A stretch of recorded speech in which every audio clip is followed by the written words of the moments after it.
Today in Hong Kong, a heat wave turns up the dial. A troubling case of animal cruelty rattles Hung home. A principal's outburst goes viral. The city courts Europe on finance, and a Hong Konger rides a rocket into history. Dean Bark, welcome to the City Report with Dean Bark from Hong Kong. Let's start with this. Headline: Hong Kong braces for a scorching heat wave, with temperatures set to soar to 33 degrees Celsius from Tuesday through Friday. That temperature is the threshold for a very hot weather warning, and the Hong Kong Observatory, the city's official weather authority, says we may see the first such warning of the year. Time to dig into the details.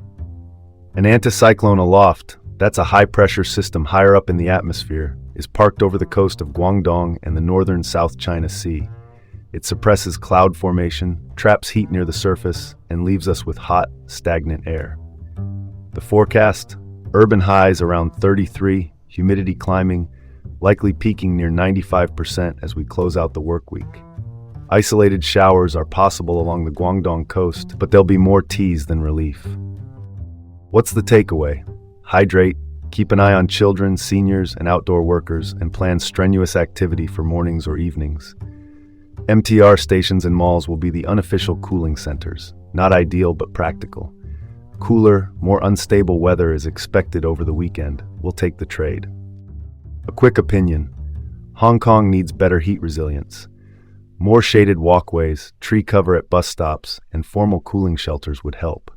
On days like these, concrete radiates like a griddle. Looks like someone forgot the memo about spring. Moving on, suspected animal cruelty in Hung home. Police are investigating after a shop cat was found with its tail nearly severed and signs of poisoning on Lo Lung Hang Street. The cat, a male domestic short-haired tabby raised since birth at a funeral services shop, was rushed to a veterinary clinic and later died. The report came from the 39-year-old shop owner. The Society for the Prevention of Cruelty to Animals, the SPCA, Hong Kong's leading animal welfare group, joined police at the scene to examine what happened. Investigators are also reviewing the cat's body for evidence of poisoning. It's early. The cause and the culprit, if any, are still under investigation. Opinion, brief and clear. This is alarming. In a dense city where shops and homes sit shoulder to shoulder, stronger deterrence, better surveillance coverage, and swift prosecution matter. Community vigilance helps too. If you see something suspicious around pets or strays, report it promptly to police or the SPCA. No room for sugarcoating here. Let's pivot to the next story. A school under scrutiny after a principal's outburst in Singapore went viral. The Education Bureau, the government department that oversees schools and teacher registration, has demanded a report from the secondary school involved. The clip shows the principal arguing with two security guards over parking, swearing, and even making faces on camera. Here's the latest scoop. The Bureau says it will follow up with the school and its sponsoring body, and if necessary, review the teacher's registration. That's the official process. The immediate reality is simpler. Students were present, phones were out, and the moment's now on loop across social platforms. My take: professionalism travels with you, especially on international trips. Educators set the tone. One heated exchange can undo months of good work, and once it's online, the context often loses to the clip. Well, that's one way to look at it. Better that schools reinforce codes of conduct before wheels up, not after touchdown. Shifting gears, Hong Kong's Financial Secretary Paul Chan Mopo, the city's top finance official, is calling for tighter cooperation with Europe after a 5-day visit to France, Belgium, and Switzerland. In his weekly blog, he highlights mutual interests in trade, investment, and technology, and notes strong European curiosity about Hong Kong's capital markets. Chan also flags a risk that some European portfolios are too heavily tilted toward US dollar assets. His point is diversification. Channel more European wealth into innovation and growth industries, where Hong Kong aims to position itself as a fundraising and deal-making hub. Let's cut to the chase.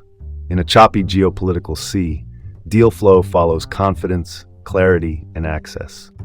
Opinion: strengthening international ties is essential for resilience.